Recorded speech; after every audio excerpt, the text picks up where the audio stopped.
Bonjour et bienvenue dans Le Pont des Communs, une émission créée par des progressistes, pour des gens surtout qui veulent changer le monde, améliorer leur quotidien et celui de leurs voisins, voisines.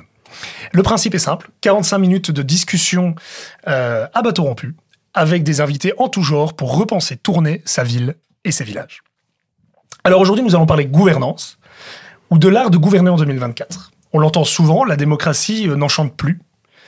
Alors la grande question, est-il possible de lui redonner ses paillettes d'antan ? Et pour ce faire, justement, pour répondre à cette question, peut-on empailleter le monde ? Je suis avec deux invités qui ont fait de leur quotidien un véritable service à la démocratie, en alliant intelligence collective avec un travail de fond et un investissement sans faille. Et elles ont fait bouger les lignes, et elles ont fait entrer Tournai dans la modernité. Coralie, la David, tu es première échevine de la ville de Tournai. Et en cette qualité, tu es échevine de la solidarité internationale, du logement, de la participation citoyenne et de l'égalité des chances. Bonjour Coralie. Bonjour.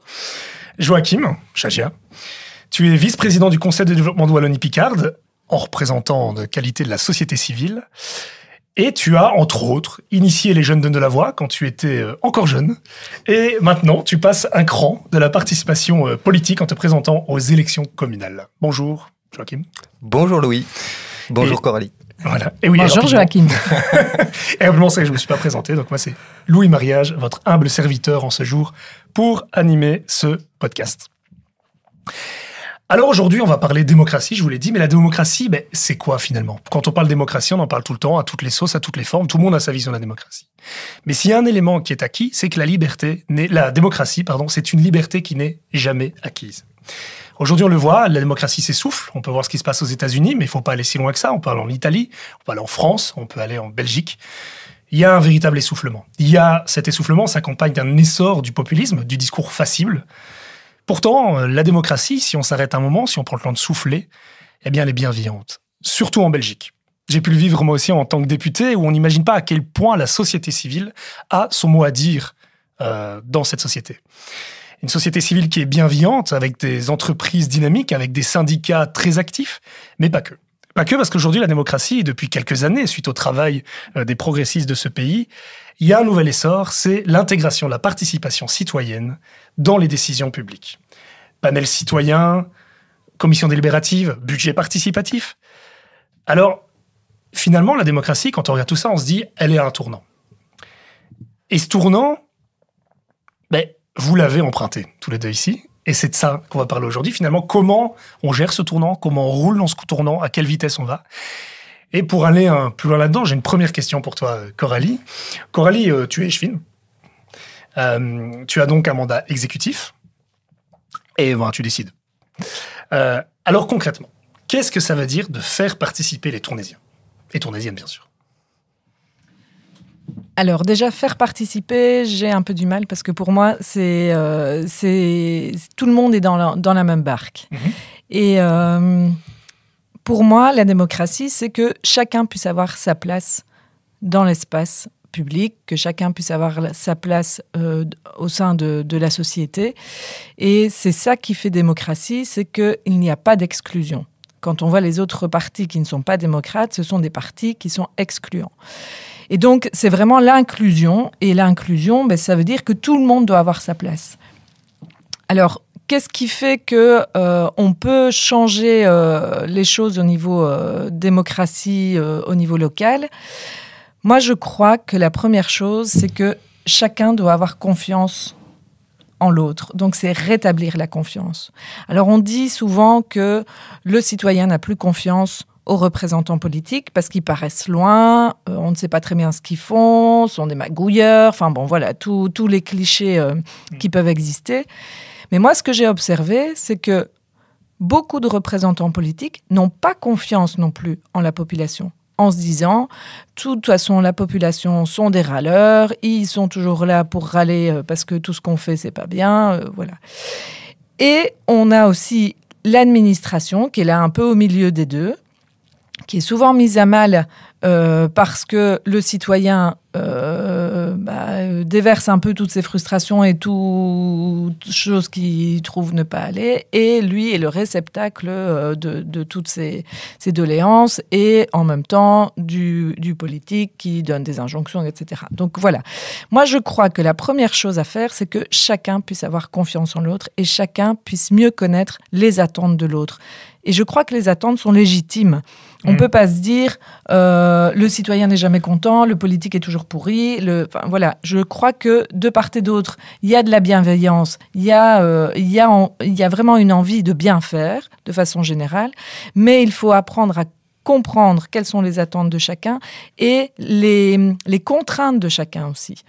Parce que c'est pas parce qu'on est dans une administration ou qu'on est représentant politique qu'on peut faire tout ce qu'on veut, comme on veut, et qu'il suffit d'un claquement de doigts pour pouvoir le faire. Voilà. Et donc pour moi, pouvoir rétablir la démocratie qui est mise à mal, hein, parce que c'est sûr que c'est les discours simplistes, excluants qui ont la cote là pour le moment, c'est vraiment pouvoir rétablir ce dialogue. Et moi, je crois que ce dialogue, il se fait à partir de choses concrètes. Et donc, c'est pas simplement, on va pas faire des grandes tables rondes en disant on va se parler, on va essayer de se comprendre. Non, il faut être sur des projets très concrets. Et c'est pour ça que les budgets participatifs, voilà, c'est du concret. On se met autour de la table, autour d'un projet commun. On essaye de comprendre quelles sont les attentes de chacun, quels sont les besoins, quelles sont les contraintes, et on essaye de faire un projet commun. Et c'est ça qui fait que la confiance revient, que la compréhension de chacun est mise à contribution. Et voilà. Et pour moi, c'est vraiment repartir de choses concrètes et se redonner confiance mutuellement. Ok, donc c'est faire participer, finalement, c'est recréer le lien entre les gens. Enfin, faire participer, pas faire, évidemment, voilà, oui. C'est participer, permettre de participer, c'est réorganiser le lien entre les gens. Oui, et rétablir la confiance et le respect mutuel, ça vraiment. C'est ça. Et donc, en parlant de confiance, respect, etc., tu l'as rapidement évoqué, il y a aussi la nécessité de se mettre autour d'une table, prendre le temps de réfléchir, qui n'est pas toujours aussi concret qu'un budget participatif. Néanmoins, ça a quand même un rôle à jouer. Et du coup, là, j'en profite, Joachim. Tu es vice-président du Conseil de développement durable, je l'ai dit en introduction. Mais du coup, dans ce rôle-là, concrètement, qu'est-ce que ça peut amener? Qu'est-ce que ça amène en plus? Qu'est-ce que ça peut permettre de faire pour amener de la participation ou renforcer la démocratie d'une autre façon? Finalement, à quoi ça sert et comment tu contribues à la démocratie par ce biais-là? La question de la démocratie, c'est vrai, c'est quelque chose d'essentiel. Et j'ai pas peur de le dire, c'est un joyau qu'on doit chérir. Et Coralie le disait, on a aujourd'hui une montée de l'extrémisme, une montée du radicalisme, une montée du conservatisme qui peut clairement mettre en danger cette démocratie. Cette crise de confiance que vivent les citoyens aujourd'hui, ils la vivent aussi parce qu'ils n'ont plus l'impression soit d'être écoutés ou que la démocratie leur permet de résoudre leurs problèmes du quotidien. Aujourd'hui, je pense que faire de la politique, c'est avoir une vision collective. On n'est plus dans une situation où la femme ou l'homme politique vient à des solutions clés sur porte pour tous les problèmes. Faire de la politique, c'est être capable de développer une vision avec les acteurs de la société. Au sein du Conseil de développement de Wallonie-Picarde, c'est vraiment l'objectif qu'on poursuit.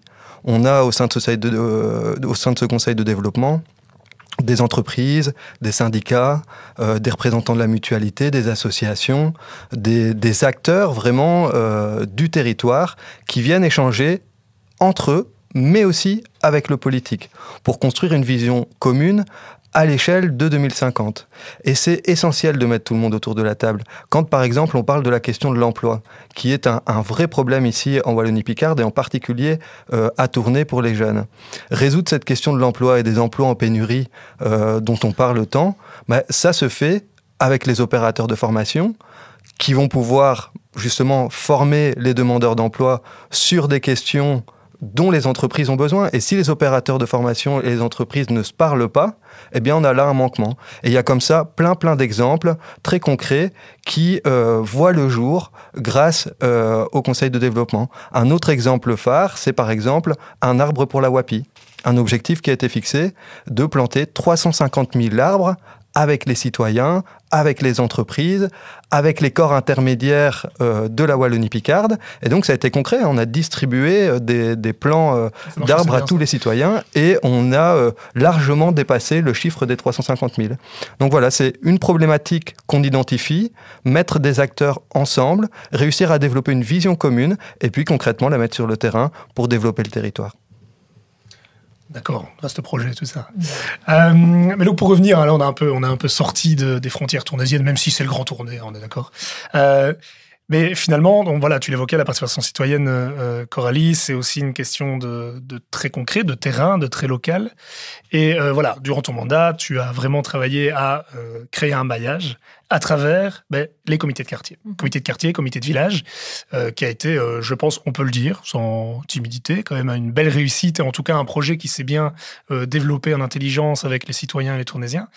Et donc, moi j'ai une question assez simple, c'est vu que c'est chouette et que j'aime bien ça, comment tu vas faire pour qu'il y en ait encore plus ?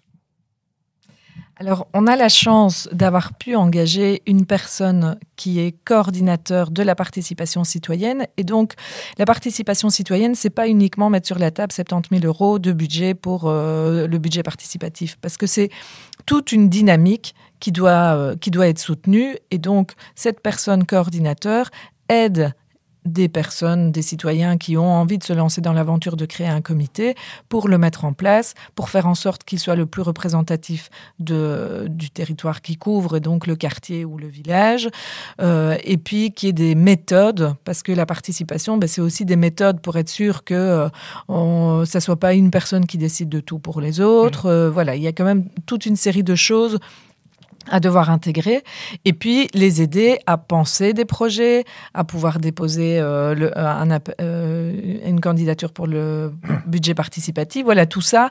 Et donc, on a la chance d'avoir cette personne à temps plein, à tourner, qui s'occupe de ça. Et donc, et justement, en dehors du politique.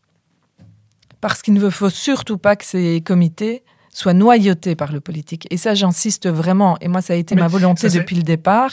Ouais. C'est que là, c'est organisé à partir de l'administration, qui est apolitique, et qui aide les gens de bonne volonté à se créer en tant que comité.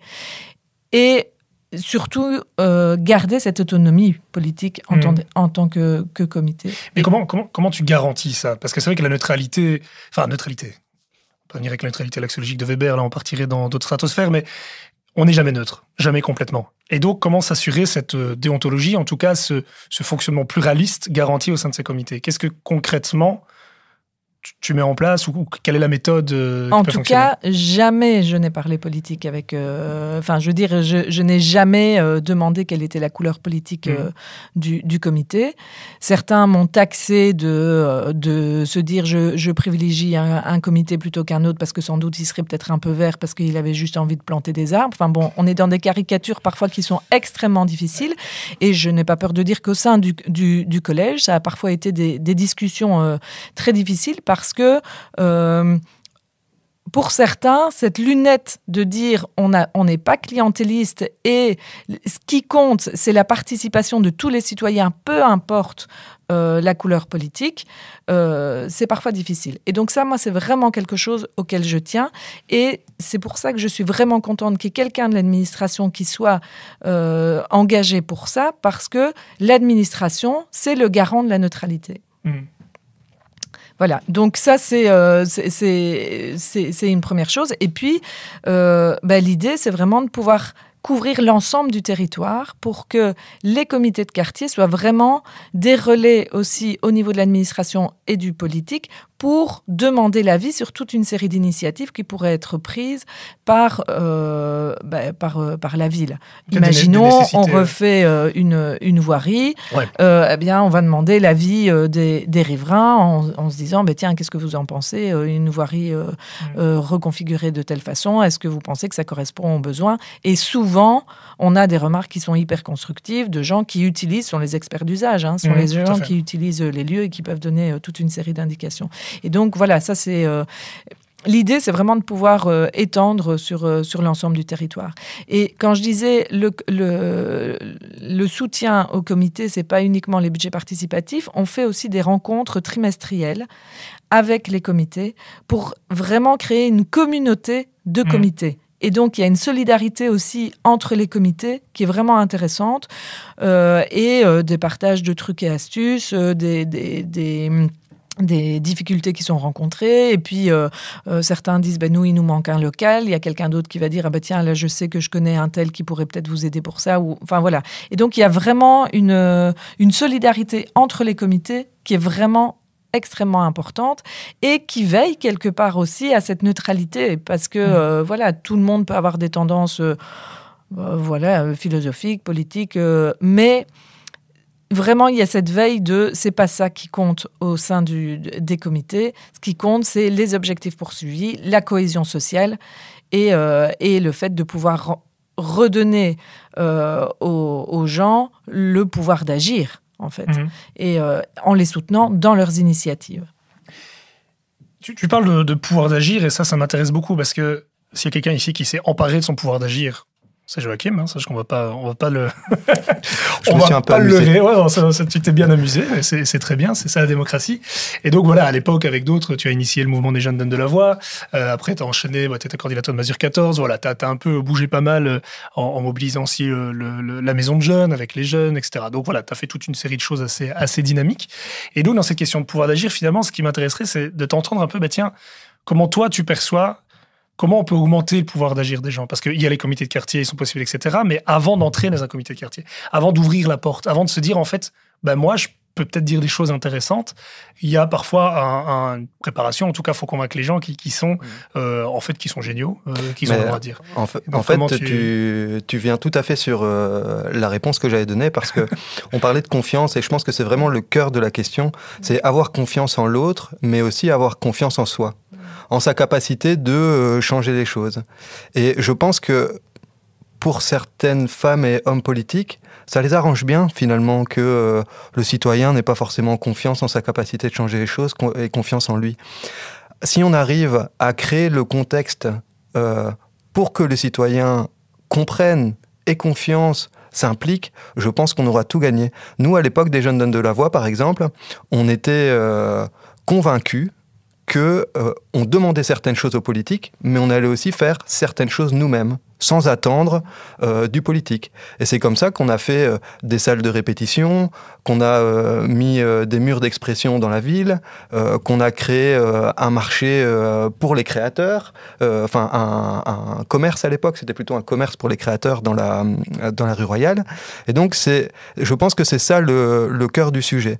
Après, il y a une responsabilité quand même des pouvoirs politiques. Parce que si on prend un sujet comme le skatepark, par exemple, bien sûr, on peut avoir confiance en notre capacité de créer un skatepark, de militer pour ce skatepark, mais le concrétiser en tant que tel, ça implique quand même des gros moyens et une expertise qu'il faut mobiliser et qu'il faut aussi rémunérer. Et là, je trouve que toute l'intelligence, finalement, des femmes et des hommes politiques, de savoir tendre la main à des initiatives citoyennes, à des revendications citoyennes, et donc finalement de faire le chemin inverse, plutôt que de venir avec des idées et d'essayer de convaincre le citoyen que nos idées sont bonnes, plutôt d'accompagner, de voir quelles sont les idées qui vivent dans notre commune et de se dire, ça, c'est des idées qui me parlent et on veut les soutenir et on va le faire avec eux. La question du skatepark, par exemple, c'est un magnifique projet. C'est un projet qui a coûté 500 000 €, donc quand même un vrai investissement. Mais il y a des jeunes tous les jours, et pas que des jeunes d'ailleurs. Et les skateurs ont été associés à la construction du skatepark pour dire quelle était l'inclinaison de telle rampe, pour dire quelle était la partie, le bon revêtement, etc. Et c'est ça qui permet au final d'avoir un projet si qualitatif. On aurait pu investir 500 000 €, et ne pas se préoccuper de la vie des skateurs, et on aurait potentiellement eu un skatepark qui ne répondait pas aux besoins, et donc c'est contre-productif. Je t'en prie. Mais j'ai juste envie de rebondir. Le projet de la plaine de Manœuvre, clairement, c'est un projet qui a été dans cette lignée-là. Et donc, comment ça s'est mis ? Il y a eu un projet d'urbanisation de la plaine, un practice golf, voilà, où on allait bétonner cette plaine bien verte. Et donc, il y a eu un collectif de citoyens qui s'est mobilisé contre le projet. Et c'est vrai que chez nous, à Écolo, en 2017, on a entendu ça. Et on s'est dit, mais en fait, ce collectif de citoyens qui dit surtout préserver, surtout faites en sorte que cet espace public puisse être un espace qualitatif, c'est un poumon vert à tourner, eh bien nous, ça a été vraiment quelque chose qu'on a entendu, qu'on a repris dans notre programme dès 2018, qui a été dans l'accord de majorité en 2018 et qu'on a pu faire évoluer pendant toute la législature jusqu'à obtenir des moyens pour avoir un projet qui va être hyper qualitatif, que ça soit au niveau de la cohésion sociale, que ça soit au niveau de la biodiversité. Et donc c'est sûr que c'est un projet qui vient de 2017, mais moi je le dis toujours et je le dis surtout aux citoyens parce que parfois le politique a l'art de se réapproprier les projets comme si c'était eux qui avaient eu l'idée. Je redis à chaque fois, c'est grâce à la mobilisation citoyenne que ce projet a été dans notre programme et qu'on a voulu vraiment, avec une volonté politique vraiment très très forte, mais pouvoir aboutir à un projet qui soit qualitatif. Et du coup, maintenant, ça aboutit. Et ça aboutit. Alors évidemment, le citoyen ne le voit pas puisque le chantier ne va commencer qu'en 2025. Ici, on est encore dans des processus administratifs. Mais ça veut dire que, effectivement, entendre les demandes des citoyens à la base, c'est essentiel. Et je crois que redonner cette confiance aux gens, de dire, en fait, quand vous dites quelque chose, on l'entend et on a envie d'en faire quelque chose, pas simplement pour dire, oui, on vous a entendu, on va mettre dans le programme et puis si ça se fait pas, ben, tant pis. Non, après, on s'empare de l'idée pour la faire aboutir, mais sans jamais renier le fait que l'idée vient des citoyens. Et je suis persuadée que les meilleures idées, ce sont les idées qui viennent aussi des citoyens, parce que c'est eux qui connaissent les besoins le mieux. Et voilà. Et donc, ça fait des projets de qualité, évidemment. Et donc, il y a plein de beaux projets. On pourrait noter à tourner, c'est vrai aussi, un projet citoyen qui, voilà, avec l'air du temps, malheureusement, est un peu passé, on en a moins parlé, mais les abords du Pont des Trous, qu'aujourd'hui, tout le monde prend grand plaisir à aller se poser et admirer cette très belle rénovation. C'était un résultat d'un processus participatif, déjà, qui a été un peu le premier à tourner de ce genre-là. On a enchaîné, il y a eu en effet le Jeune de la Voix, là, c'est plutôt une émanation citoyenne. Et puis, il y a ce projet qui est aussi une émanation citoyenne, mais qui, du coup, c'est le relais politique qui permet aussi que... Je voudrais juste dire, c'était pas le premier. Le premier, c'est l'île aux Madames. Ah oui, pardon, voilà. C'est vrai. Oui, donc, c'est vraiment le premier projet d'urbanisation qui s'est fait à partir d'un projet participatif qui était l'associatif à l'époque, mais où des représentants politiques ont assisté. Et une fois qu'on assiste à ce genre de processus, où on voit tout ce qui peut émerger et toute la créativité qui peut émerger de ce genre de processus, eh bien, on ne peut être que convaincu. Et puis après, c'est comme ça que le projet du Pont des Trous est venu de façon participative. Parce que, voilà, c'est... Malgré les tentatives de certains de saboter l'affaire. Et pour que ce soit bien clair pour les personnes qui nous entendent, en fait, je pense que de tout temps, les hommes et les femmes politiques ont été à l'écoute des demandes du citoyen, en tout cas pour certains d'entre eux. Mais ici, la différence, c'est vraiment qu'on prévoit aussi, on investit aussi dans la méthodologie participative. Donc, on permet de mettre en place une méthodologie avec des gens qui vont concrètement aller voir les autres, réfléchir ensemble, etc. Et c'est ça qui permet de renforcer, je vais dire, la réponse aux besoins qui ont été identifiés. Et donc, c'est ce qui s'est fait ici sous cette législature-ci, notamment pour la plaine des Manœuvres. Ce n'est que le début d'une belle aventure. Bon, on va un peu avancer dans l'émission, et donc maintenant j'ai envie d'aller vers un peu, voilà, on a un peu labouré le sujet, quand même dire, on a pu voir un peu tout ce qui a déjà été planté et ça pousse bien. Mais donc j'ai en plus un peu envie de revenir vers vous, voilà, et donc en préparation de l'émission, je vous ai demandé de venir avec une petite anecdote personnelle. Et donc, je vais commencer avec Joachim cette fois-ci, tiens, voilà, on va changer les conventions et les codes. Et donc, qu'est-ce que tu nous as amené, Joachim ? Alors moi, j'y ai réfléchi un petit peu et j'ai une anecdote. En fait, à l'époque justement où on organisait les Jeunes Donnent de la Voix, on avait demandé à la ville de pouvoir occuper l'ancien skatepark, le skatepark Madame. On trouvait que c'était important. Qui était donc là où l'île aux Madames. L'île aux Madames, tout à fait. On trouvait que c'était important de ramener les acteurs, décideurs, je vais dire, de notre ville dans un lieu de jeunes. Et donc on avait fait l'installation, mais il fallait... donc on l'avait fait le jour d'avant et il fallait, entre guillemets, surveiller le matériel qui était sur place pour que du lendemain, tout soit en ordre. Et donc, un proche ami à moi, je ne vais pas dire son nom pour les caméras, mais était chargé donc de surveiller cet espace. Et il s'était bien installé. Hein. Il avait mis un hamac, il avait son sac de couchage, son coussin.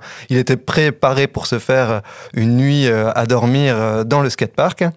Et le lendemain, quand je suis arrivé pour préparer les derniers détails, quelle heure, il était pas si tard, il était 9h. Donc j'ai eu la désagréable surprise d'avoir vu sur mon pote qui était chargé de surveiller le skatepark en train de dormir.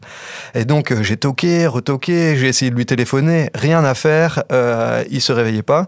Jusqu'au moment où j'ai trouvé un petit trou, j'ai été chercher un fusil à billes et je l'ai réveillé au fusil à billes en visant pour qu'enfin il daigne nous ouvrir la porte. C'était vraiment, mais à la dernière minute, ça nous a quand même pris 1 heure. Hein. Je me souviens qu'on a carrément un ami qui est venu avec sa camionnette pour qu'on puisse avoir une bonne vue et tirer depuis là. Enfin, c'était épique. Et au final, tout s'est bien passé. L'organisation a eu lieu et tout s'est bien déroulé. Mais on avait commencé avec un sacré stress. Et donc, je conseille de bien choisir les veilleurs de nuit. Prenez des veilleurs de nuit qui se réveillent vite. Ça marche mieux. Et toi, Coralie? Mais j'avais pas compris la question. Ah. Parce que j'ai pas compris que c'était une anecdote. Ah, c'est pas Moi, grave. j'ai compris que tu disais quelque chose, un trait de caractère ou quelque chose que des gens ne connaissent pas de moi. Ah, ben oui, c'était tout à fait plus ça, la ça, consigne, hein. tout à fait. Voilà. Tout à fait. Donc, Et qu'entre-temps, on a passé dans une autre dimension et que voilà. je n'ai pas parlé de ça. Voilà, donc cool. moi, je garde les consignes. Merci de rappeler le cadre, Coralie. Merci. Et donc, un trait de caractère qui me caractérise et que on connaît peut-être pas, c'est que je suis assez fêtarde et j'adore danser. Alors, je ne sais pas si des gens m'ont déjà vu à l'œuvre, mais parfois, ça se déchaîne. Oui. Ça se déchaîne vraiment. Et ça fait partie de ma construction personnelle. Donc, depuis que j'ai 6 ans, j'ai fait de la danse.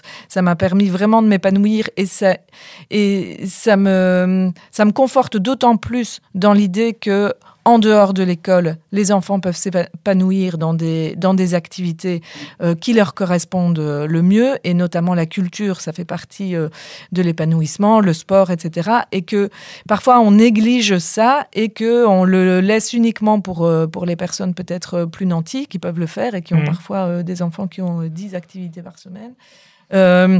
Mais voilà, je crois vraiment que en tout cas, ça me conforte dans l'idée que l'accès à la culture pour tous, dès le plus jeune âge, l'accès au sport, c'est vraiment des choses essentielles pour le bien-être des enfants et l'épanouissement. Et puis après, pour en faire des adultes qui soient épanouis et qui soient bien dans leur basket. Donc voilà, moi, personnellement, la danse, ça a été une expérience extraordinaire et je sais que c'est un défouloir, un défoulement, enfin voilà, c'est vraiment, bulle d'air, voilà, ma bulle d'air. Ouais, c'est ça. Et j'aime bien que tu reviennes sur la question du ce que les jeunes peuvent faire, finalement, l'accessibilité, la culture, l'accessibilité aux liens, etc. Et Joachim, toi, tu l'as organisé avec Mazir 14, avec une maison de jeunes, qui est son rôle principal. Et donc, je me permets une petite dérivation sur le sujet, mais je crois que c'est important de le rappeler. On peut pas faire société, on peut pas faire démocratie, on peut pas créer du lien si aussi les gens s'épanouissent pas. Et la culture, pour ça, elle a un rôle incroyable. Quand je dis la culture, c'est au sens large, hein, c'est la culture, la musique, la danse, tous les moyens d'expression du corps et de la voix et de l'esprit. Et donc, finalement,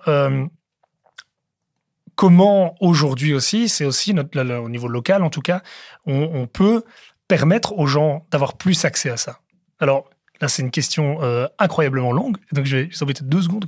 En 2 mots, Joachim, pour toi, comment on peut rendre ça plus accessible pour les jeunes ? Ça va être difficile en 2 mots, mais je vais essayer d'être efficace. Je pense qu'il y a une question de démocratie culturelle. Et donc vraiment de permettre à chacun d'exprimer sa culture. Il n'y a pas de culture avec un grand C. Il y a des cultures et c'est tant mieux comme ça. Et on doit permettre à chacun d'exprimer sa culture, ce qui lui parle. Et puis 2, il y a une question de démocratisation culturelle. Et donc là, c'est en termes d'accessibilité. accessibilité financière, accessibilité en termes d'infrastructure, en termes de nombre de kilomètres carrés depuis chez soi. Et je pense que c'est vraiment ces deux axes qui permettent vraiment d'aller vers une culture pour tous et par tous. J'aimerais bien juste dire aussi deux petites choses, parce que je suis tout à fait d'accord avec Coralie, ce qu'elle dit sur l'extrascolaire et l'importance de se développer là-dedans. Et je vais faire du lien finalement avec ce dont on débat aujourd'hui en termes de gouvernance et de démocratie. La culture, c'est bien sûr l'expression d'un sentiment, l'expression d'une position, mais la culture, c'est un levier extrêmement puissant pour faire ressortir des revendications, des perturbations créatives. Combien de grands chanteurs n'ont pas révolutionné le monde avec une émotion, une idée. Et donc, en fait, la culture, elle est au cœur de la démocratie. Bon, difficile d'ajouter ça.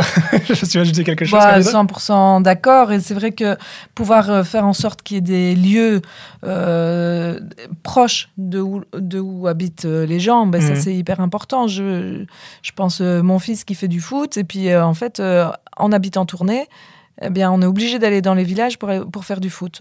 Quand on n'a pas de moyens de locomotion, c'est hyper difficile. Et donc, ça veut dire qu'un sport qui est populaire, qui doit pouvoir être accessible à tous, eh bien finalement aujourd'hui c'est compliqué de pouvoir, même si on a des clubs hyper ouverts, hyper accessibles et tout, qui font vraiment un travail formidable, voilà, et donc moi je véhicule des copains de mon fils pour pouvoir arriver jusqu'au terrain de foot, mais voilà, c'est difficile, donc c'est vraiment tout ça qui doit pouvoir être pensé, et c'est pas le tout de se dire c'est pas très cher, il y a plein d'autres freins.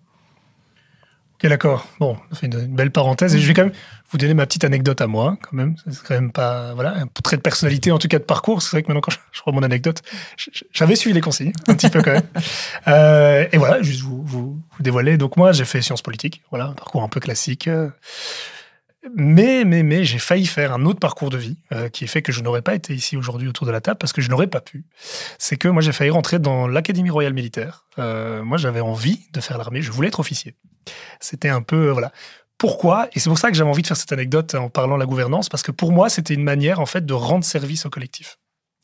C'est ce côté, alors certainement bercé aussi par un imaginaire collectif qu'on se donne, etc. Voilà, quand on grandit après, c'est différent, mais néanmoins, c'est quelque chose que je respecte toujours, et c'est un sens du service, à mon sens, ce qui est important, et que si on veut que le collectif fonctionne.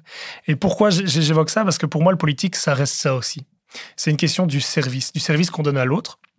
Et qui me paraît important de faire lien quand tu disais, Coralie, l'importance de créer le lien, de créer la confiance avec les gens. Mais en fait, finalement, à mon sens, un mandat, tu es au service des citoyens. Et ça, je crois que c'est quelque chose qu'il faut toujours garder en ligne de mire, parce que quand on est pris dans la tête dans le guidon, et on oublie parfois en politique, mais quand on est dedans, c'est des choses qui sont parfois très violentes, dans le sens où émotionnellement, il faut s'accrocher. C'est pas évident tous les jours. Mais on le fait avant tout pour les autres. Et ça, c'est quelque chose qui, moi, qui m'a toujours parlé, et qui fait en fait la racine de mon engagement, qui finalement ma volonté de me rendre utile aux autres et l'envie d'avancer et de permettre aux gens juste en fait de vivre en toute liberté et de profiter de la vie et de profiter.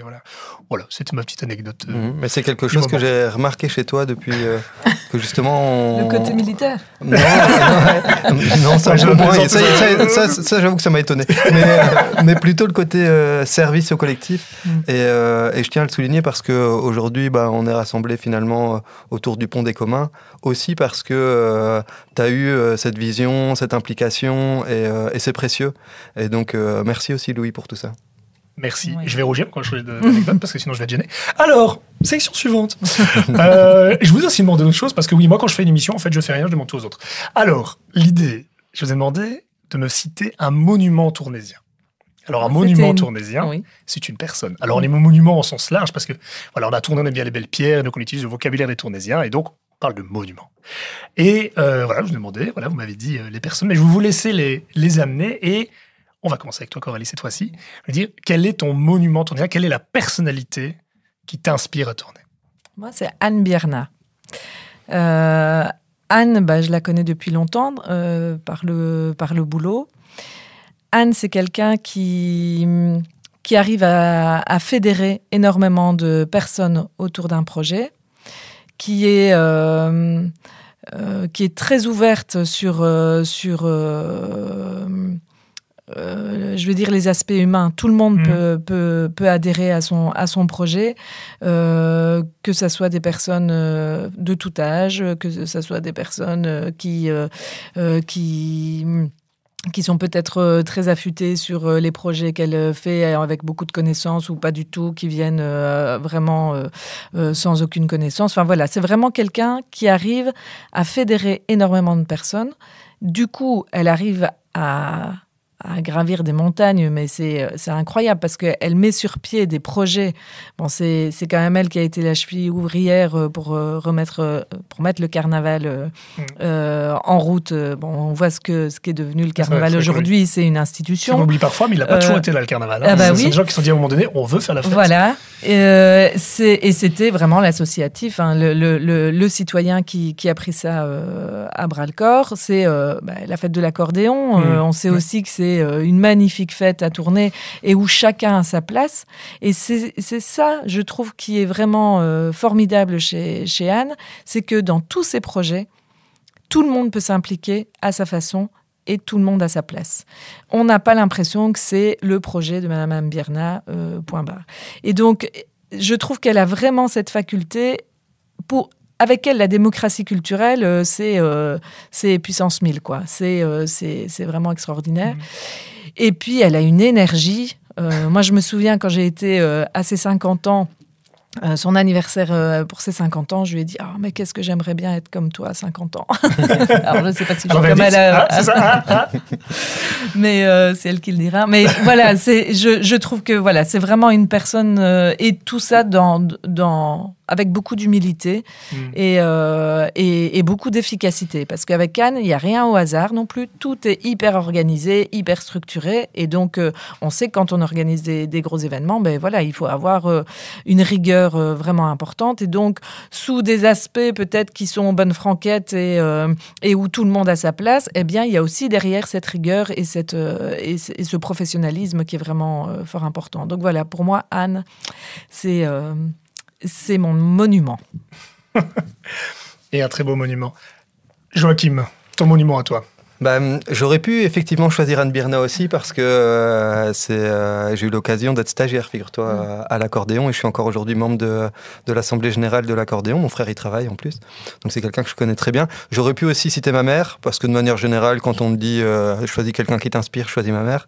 Mais j'ai réfléchi et je me suis dit je vais choisir quelqu'un en rapport avec la gouvernance. Ça pourra vous étonner parce que on est ici avec des candidats écolos, mais j'ai choisi Rudy Demotte parce que je trouve que c'est quelqu'un qui a apporté beaucoup à notre région, à la Wallonie-Picarde, qui s'est fort impliqué pour tourner, notamment dans pas mal de grandes rénovations, de grands projets. Et c'est quelqu'un avec qui je partage, je vais dire, cette vision de développement territorial et cette vision de transcender. Moi, parfois, ce que je reproche à certaines femmes ou certains hommes politiques, c'est que c'est un peu la politique de la petite semaine. On gère, vaille que vaille, mais il n'y a pas de vision sur où est-ce qu'on va, où est-ce qu'on s'entraîne. Et je trouve que c'est quelqu'un qui a cette vision. Et puis c'est un ami aussi, j'ai l'occasion encore aujourd'hui d'aller faire des tours à vélo avec lui, de partager.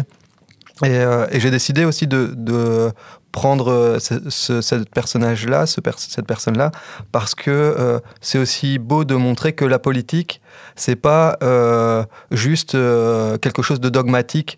Et on est chez les verts, alors on n'aime pas les rouges, et on est chez les bleus, alors on n'aime pas les verts. Non, je pense que la politique, c'est aussi de la politique de bon sens. Alors bien sûr, je ne suis pas d'accord avec Rudy Demotte sur tout ce qu'il propose, mais il y a des choses qui font bon sens, et je pense qu'on gagnerait à transcender des visions partisanes par rapport à ces choses-là, et finalement de se rassembler.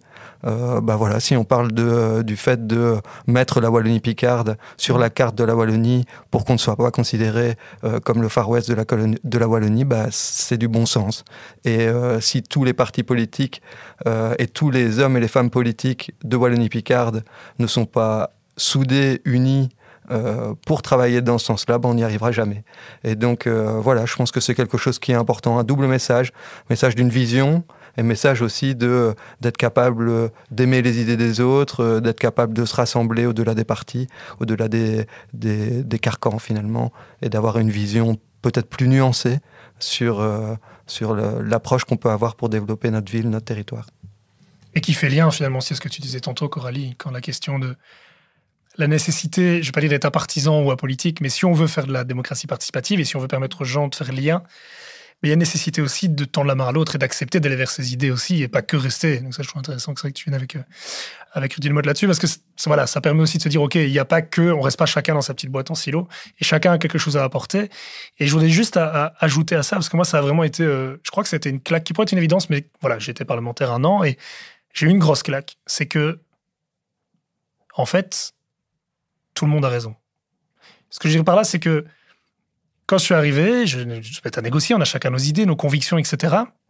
Évidemment, il y a des gens malhonnêtes comme partout, ça arrive, mais je veux dire, moi, j'ai vraiment vu face à moi des gens d'autres partis politiques, d'autres couleurs, absolument convaincus d'avancer pour le bien commun. Absolument convaincus que leurs propositions, que moi j'estime être dangereuses, car elles vont déstructurer socialement le pays, etc., selon leur point de vue, en fait, c'était quelque chose de noble aussi et quelque chose qui allait permettre d'avancer plus loin.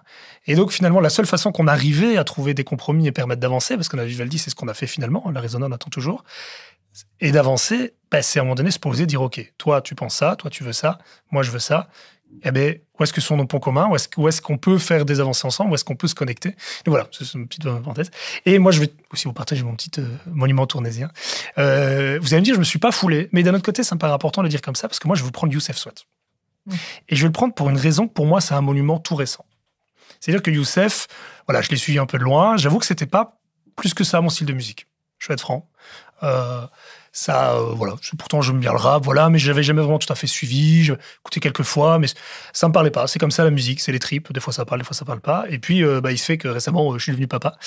Du coup j'ai pu être pas mal à la maison aussi avec ma fille, avec des nuits parfois courtes. Et donc pour m'occuper un peu, j'ai regardé La Nouvelle École sur Netflix. Et donc j'ai suivi. Et en fait finalement j'ai découvert Youssef à travers ça.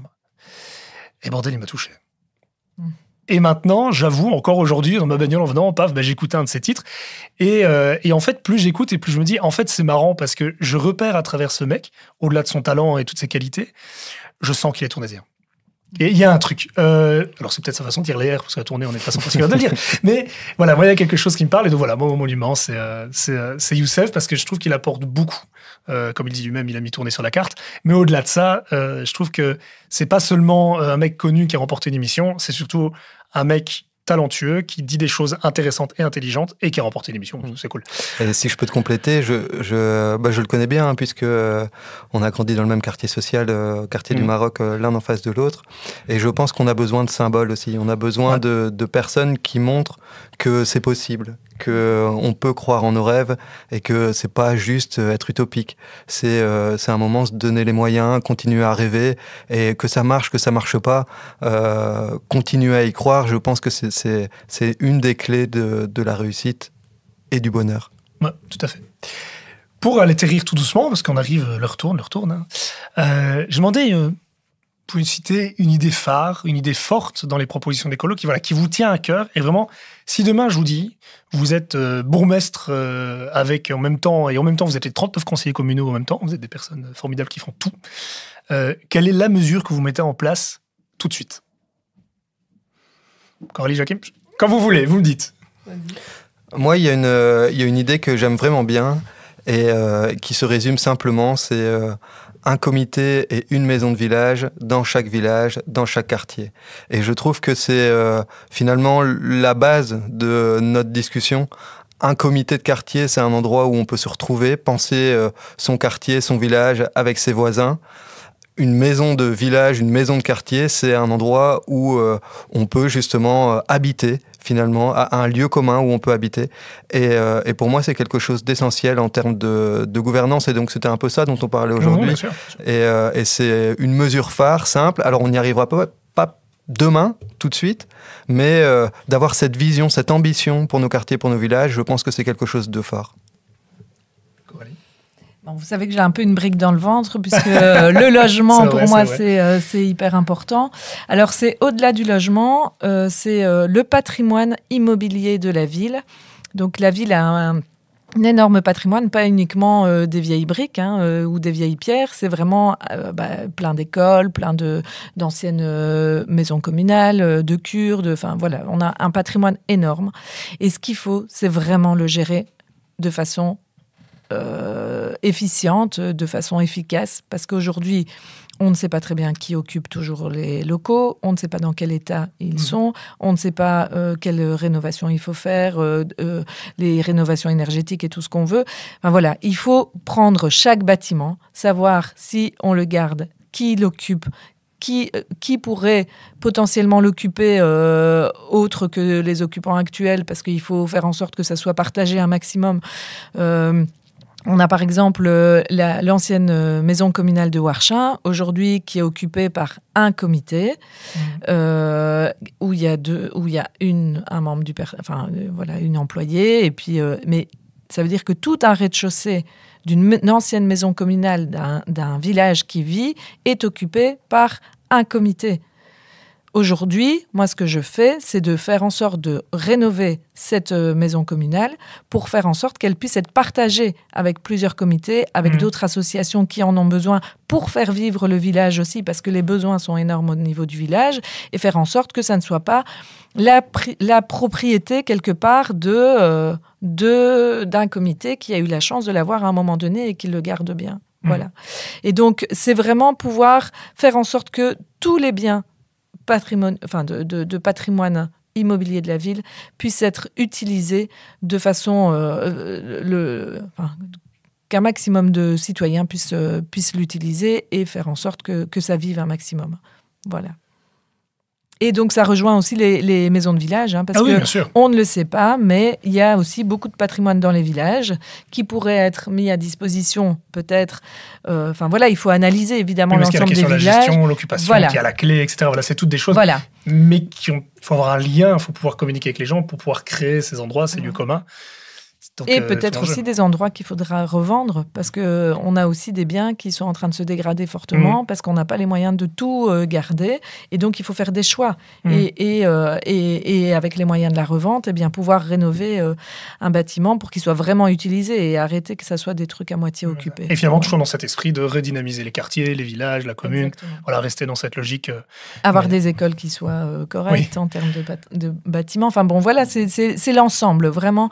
Et je crois que la gestion du patrimoine immobilier n'a pas été assez active jusqu'à présent. Oui, avec un fameux... Et puis aussi, avec cette particularité tournaisienne, parce que tu l'as évoqué, les vieilles pierres, on a aussi, Tournai, c'est la ville wallonne qui a le plus de patrimoine, juste après la ville de Liège. Tournai, c'est 70 000 habitants, un peu moins même. Liège, on est quasi à 400 000, si je ne dis pas de bêtises. Et donc, on n'est pas du tout dans les mêmes moyens, non plus les mêmes proportions. Et donc voilà, il y a une difficulté de gestion financière. Et donc, si on n'a pas une méthodologie d'intelligence, c'est clair qu'on va pas... Juste la régie foncière, donc, qui est la régie de la ville, qui a des logements. Donc, quand je suis arrivée, il y avait une centaine de logements, mais la régie était gérée par personne. Sans logement, pas de gestionnaire. Pas de gestionnaire. Et donc, on rénovait du logement, et puis après, on n'entretenait pas. Et donc, 10 ans après, les logements étaient vides parce qu'il y avait un manque d'entretien. Et donc, moi, j'ai vraiment fait en sorte qu'il y ait un technicien qui soit engagé, et puis des coordinations entre les services financiers, patrimoine, technique et tout ça de la ville. Et maintenant, 100% des logements sont rénovés. On avait des logements qui n'avaient pas été rénovés depuis les années 70. Ah oui, quand même.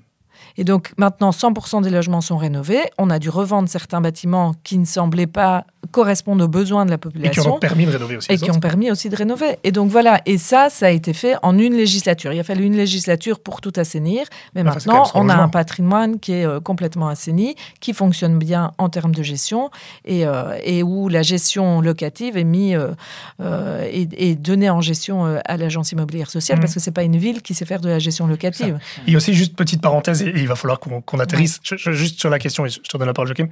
La question de la gestion de ces logements, c'est aussi une vraie question de gouvernance. qu'on évoque. Et l'attribution de façon transparente et avec des critères objectifs. Et donc ça a été fait aussi.